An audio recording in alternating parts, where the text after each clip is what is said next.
pada pemilu 2014 itu jauh daripada diharapkan. Insya Allah untuk 2019 ini kita lebih kuat. Syederalun Partai Bulan Bintang dipastikan akan menjadi salah satu kontestan dalam perebutan kursi legislatif 2019, baik untuk tingkat DPR RI, DPRA, dan DPRK.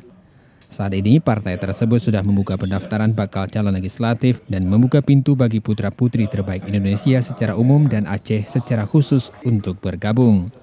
Ketua Umum Partai Bulan Bintang, Yusril Iza Mahendra dalam konferensi pers di Banda Aceh mengajak semua masyarakat Aceh untuk bergabung dengan PBB, baik mereka yang belum terlibat dalam partai politik maupun anggota partai lokal tetapi ingin maju sebagai calon legislatif DPR RI.